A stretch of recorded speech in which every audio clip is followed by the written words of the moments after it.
사사기 8장 1절에서 3절까지 말씀, 22절에서 23절까지 말씀입니다. 에브라임 사람들이 기드온에게 이르되 내가 미디안 사람과 싸우러 갈 때에 우리를 부르지 아니하였으니 우리를 이같이 대접함은 어찌 됨이냐 하고 그와 크게 다투는지라. 기드온이 그들에게 이르되 내가 이제 행한 일이 너희가 한 것에 비교되겠느냐? 에브라임의 끝물 포도가 아비에셀의 만물 포도보다 낫지 아니하냐? 하나님이 미디안의 방백 오렙과 스웹을 너희 손에 넘겨주셨으니 내가 한 일이 어찌 능히 너희가 한 것에 비교되겠느냐 하니라. 기드온이 이 말을 하매 그때에 그들의 노여움이 풀리니라. 22절 23절 말씀입니다. 그때에 이스라엘 사람들이 기드온에게 이르되 당신이 우리를 미디안의 손에서 구원하셨으니 당신과 당신의 아들과 당신의 손자가 우리를 다스리소서 하는지라. 기드온이 그들에게 이르되 내가 너희를 다스리지 아니하겠고 나의 아들도 너희를 다스리지 아니할 것이요 여호와께서 너희를 다스리시리라 하니라. 아멘. 이 시간 함께 기도하시겠습니다. 참 좋으신 하나님, 오늘도 하나님의 말씀 앞에 서기 원합니다. 말씀에 나의 삶을 비추어 보며 말씀 속에서 하나님께서 원하시는 하나님의 뜻을 분별하는 은혜 누리게 하여 주시옵소서. 기드온을 통하여 하나님께서 우리들에게 베풀어 주신 은혜를 생각할 때에 이 시간 성령님께서 우리의 마음을 조명하여 주시고 이 시간 성령님께서 우리들의 마음을 깨닫게 하여 주셔서 말씀 가운데 하나님을 만나는 귀한 시간 되게 하여 주시옵소서. 감사드리며 예수님 이름으로 기도드립니다. 아멘. 사사기 묵상 15번째 시간입니다. 지난 시간에 7장을 다루면서 기드온과 함께한 이들은 용사가 아니라고 말씀드렸습니다. 기드온과 함께한 300명에게 어떤 특별함이 있는 것이 아니라 하나님의 특별함이, 하나님의 탁월함이, 하나님의 전능하신 능력이 모든 것을 진행하신 것이라고 말씀드렸습니다. 이것을 아는 것이 믿음입니다. 이것을 고백하는 것이 믿음입니다. 나에게 무엇인가 구원받을 만한 이유가 있거나 하나님의 사랑을 누릴 만한 이유가 있어서가 아닙니다.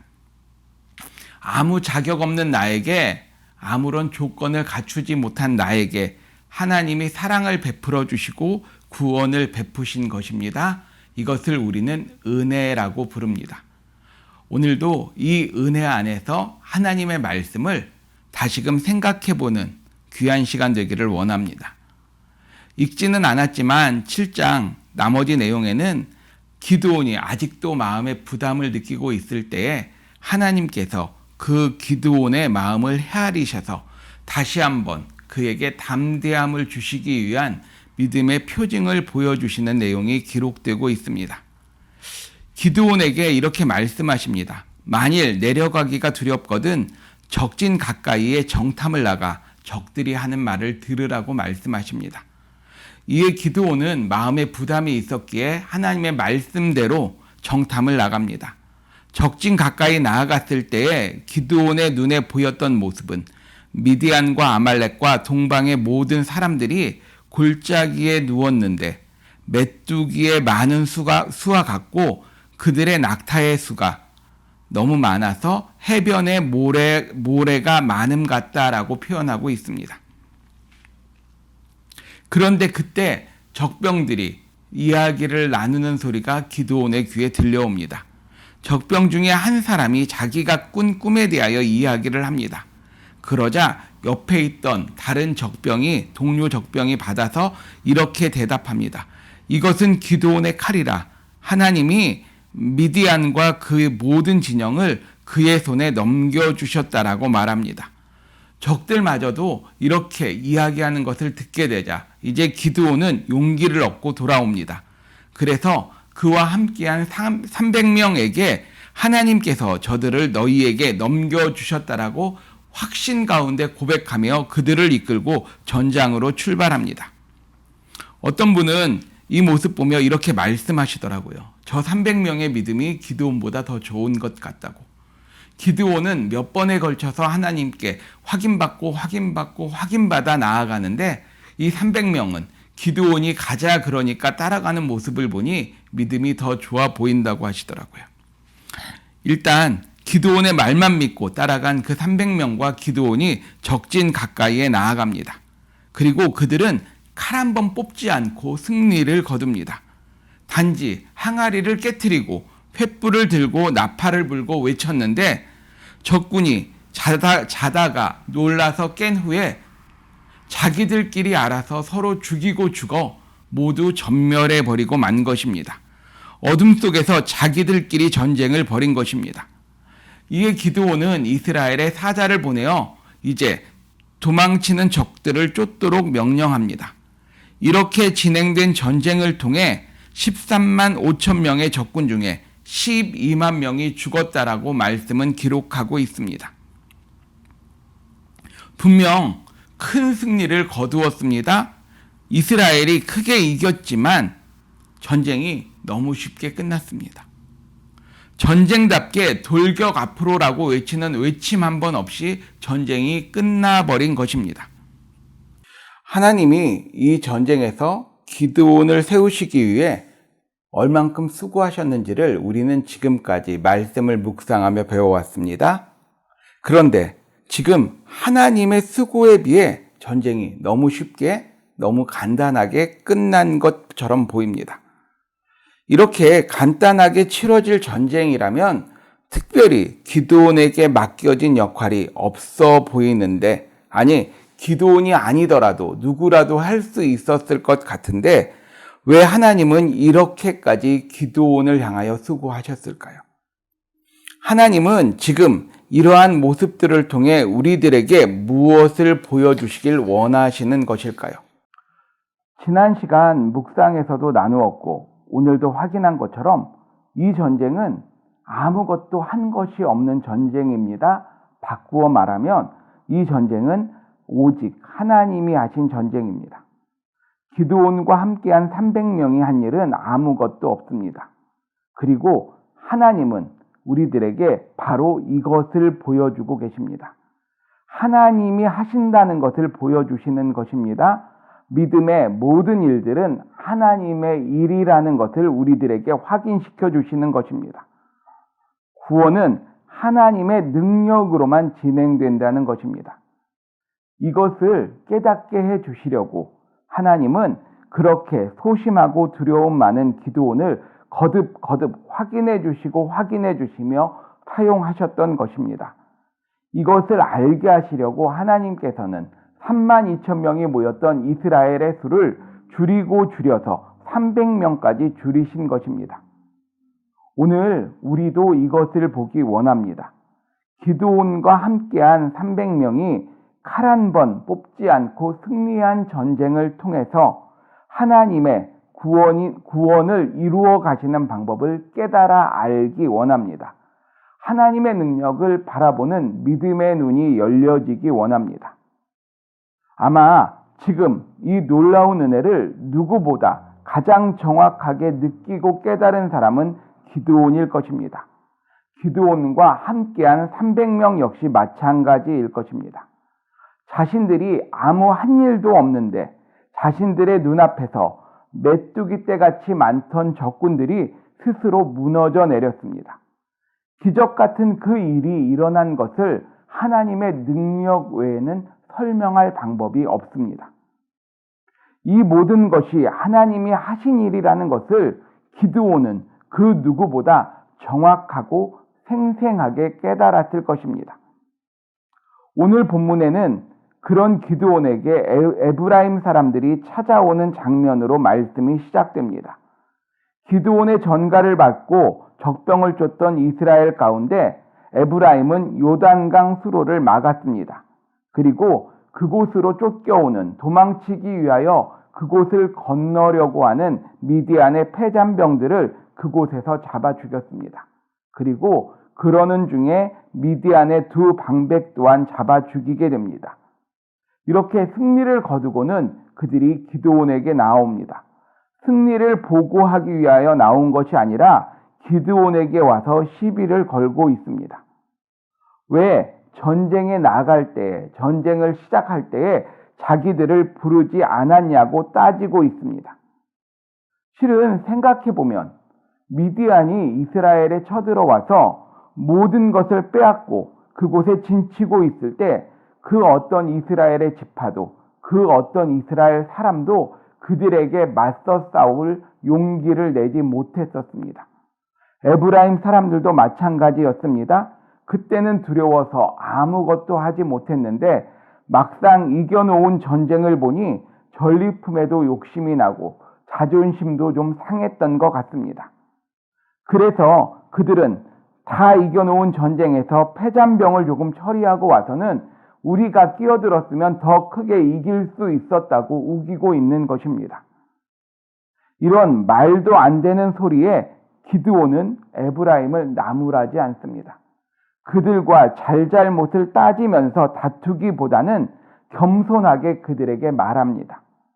내가 이제 행한 일이 너희가 한 것과 비교되겠느냐? 에브라임의 끝물 포도가 아비에셀의 만물 포도보다 낫지 아니하냐 말합니다. 하나님이 미디안의 방백 오렙과 스앱을 너희 손에 넘겨주셨으니 내가 한 일이 어떻게 너희가 한 것에 비교되겠느냐라고 말합니다. 기드온이 이렇게까지 말하자 그들의 노여움이 풀립니다. 자존심이 회복되어 에브라임이 아무 말 없이 돌아갔다라고 기록하고 있습니다. 기드온은 어떻게 이럴 수 있었을까요? 말도 안 되는 억지를 부리는 에브라임을 향하여 화를 낼 법도 하고 내가 행한 일이 보이지 않느냐 말할 법도 한데 아니 너희가 한 것이 무엇이 있느냐라고 따질 수도 있었을 것인데 기드온은 결코 그렇게 하지 않았습니다. 이렇게 할 수 있었던 가장 중요한 이유가 바로 기드온은 자신이 아무것도 한 일이 없다는 것을 분명하게 알고 있었기 때문입니다. 하나님이 다 하셨지 내가 한 일이 없다라는 것을 기드온은 입으로만 말하고 있는 것이 아니라 마음속 깊이 깨닫고 있었습니다. 분명하게 그 사실을 느끼고 알았기 때문에 기드온은 에브라임 사람과 다투지 않았던 것입니다. 이것이 은혜를 누린 사람들의 태도입니다. 은혜를 은혜로 받아들인 사람들의 모습입니다. 우리가 잘 아는 사도 바울은 자신이 수고해서 세운 고린도 교회가 분열에 빠졌다는 소식을 듣자 그들을 향하여 편지를 보냅니다. 당시 고린도 교회는 고린도 교회를 설립한 바울 편이라는 사람들과 그곳에서 말씀을 가르치고 사역하고 있는 아볼로 편이라는 사람들과 얼마 전 그곳을 방문하여 말씀을 증거하고 떠나갔던 베드로 편이라는 이렇게 사역자들에 따라 편을 갈라 나누어져 있는 모습을 보이고 있었습니다. 그런 그들을 향해 바울이 쓴 편지에서 바울은 이렇게 고백합니다. 나는 심었고 아볼로는 물을 주었으되 오직 하나님께서 자라나게 하셨나니 그런즉 심는 이나 물 주는 이는 아무것도 아니로되 오직 자라나게 하시는 이는 하나님뿐이니라. 심는 이나 물 주는 이는 아무것도 아니로되 나는 당신들에게 아무것도 아닙니다. 나는 내가 한 일을 내세울 것이 아무것도 없습니다. 바울이 고백하고 있는 것입니다. 이 모든 것은 하나님이 다 하셨습니다라고 고백하고 있는 것입니다. 이렇게 나는 아무것도 아니고 아무것도 한 것이 없고 하나님이 모든 것을 하셨고 내 인생의 모든 것을 하시고 계심을 믿을 수 있게 되면 진정으로 이것을 믿을 수 있게 되면 온전히 이것이 믿어지면 그 사람에게는 자신의 존재 자체가 은혜임을 믿을 수 있게 됩니다. 그리고 나의 존재마저도 하나님의 은혜라는 믿음의 고백을 품을 수 있으면 그런 사람은 그 누구 앞에서도 겸손하고 온유함으로 반응할 수 있습니다. 오늘 말씀 속의 기드온이 그렇습니다. 말씀 속의 기드온은 그렇게 연약하던 소심하던 자신을 세우고 세우셔서 이 자리까지 세우신 하나님의 능력을 경험했습니다. 내가 한 것이 아니라 온전히 하나님이 하셨다는 것을 믿을 수 있게 되었습니다. 그 은혜를 실감하였기 때문에 그 은혜가 온전히 믿어졌기 때문에 기드온은 자신 앞에서 억지를 부리는 에브라임 사람들에게 강하게 말하기보다는 잘잘못을 따지기보다는 겸손하고 온유함으로 그들을 인정해주고 받아들여주고 있는 것입니다. 이런 믿음의 태도가 저와 여러분에게도 자리하게 되기를 간절히 소원합니다. 이 일이 있고 난 후에 기드온은 남아있는 적군을 소탕하고 돌아왔습니다. 이제 전쟁은 완전히 끝났습니다. 이스라엘을 두려움에 떨게 하던 이스라엘의 모든 것을 빼앗아 가던 미디안과 아말렉과 동방 사람들은 이제 그 존재조차도 찾아볼 수 없게 되었습니다. 이런 결과를 보게 된 이스라엘은, 아니 정확하게는 이런 결과만을 보고 있는 이스라엘은 기드온에게 이렇게 청합니다. 당신이 우리를 미디안의 손에서 구원하셨으니 당신과 당신의 아들과 당신의 손자가 우리를 다스리소서. 무슨 말입니까? 당신과 당신의 아들과 당신의 손자, 즉 당신과 당신의 집안이 왕조를 이루어 왕이 되어 우리들을 다스려 주십시오라고 고백하고 있는 것입니다. 요청하고 있는 것입니다. 과정은 모르고 결과만을 보았더니 이스라엘의 눈에는 기드온이 구원자로 보였습니다. 모든 것이 기드온의 업적처럼 여겨졌습니다. 그래서 이렇게 놀라운 능력 가진 기드온만 붙들면 우리가 앞으로 그런 위험을 벗어날 수 있겠구나라고 믿었던 것입니다. 그것을 기대하며 기드온에게 요청하고 있는 것입니다. 하지만 기드온은 결과가 아니라 과정까지도 정확히 알고 있던 사람이었습니다. 그 가운데에 베풀어 주셨던 하나님의 은혜를 분명하게 기억하고 있었습니다. 그래서 기드온은 이스라엘이 자신들의 왕이 되어달라고 요청하는 요청에 분명하게 대답합니다. 하나님이 하신 일들을 체험하고 그 은혜 위에 서 있는 기드온은 하나님께 분명하게 고백합니다. 내가 너희를 다스리지 아니하겠고 나의 아들도 너희를 다스리지 아니할 것이요 여호와께서 너희를 다스리시리라. 이 고백은 정말 놀라운 고백입니다. 하나님이 다스리신다는 고백만 해도 놀랍지만 지금 기드온이 살고 있는 시대는 사사시대입니다. 지금 기드온이 살고 있는 사사시대를 묘사하는 가장 대표적인 표현은 그때의 이스라엘의 왕이 없으므로 사람들이 각기 자기의 소견에 옳은 대로 행하였더라입니다. 지금 시대를 살아가는 모든 사람들에게는 자신들을 다스리는 하나님의 존재가 잊혀져 가고 있었습니다. 그런 세상을 살고 있지만 기드온에게는 하나님을 경험하고 하나님의 은혜를 누린 기드온에게는 자신의 인생을 다스리시는 하나님이 분명하게 보여졌던 것입니다. 그러기에 왕이 되어 자신들을 다스려 달라는 이스라엘의 왕이 되어 달라는 요청에 기드온은 분명하게 대답하는 것입니다. 여호와께서 나를, 여호와께서 너희를, 여호와께서 우리 이스라엘을 다스리시리라. 우리 또한 하나님께 은혜를 받아 누리는 존재들입니다. 나는 아무것도 한 것이 없는데 자격도 안 되는데 하나님이 은혜로 사랑해 주셨고 하나님이 은혜로 구원을 베풀어 주셨습니다. 정말로 하나님께서 그 은혜를 베풀어 주셨고 하나님이 베풀어 주신 그 은혜를 누리셨고 누리고 계십니까? 그렇다면 기드온처럼 우리들의 삶 가운데도 그 은혜를 누리는 증거들이 나타나기를 소원합니다.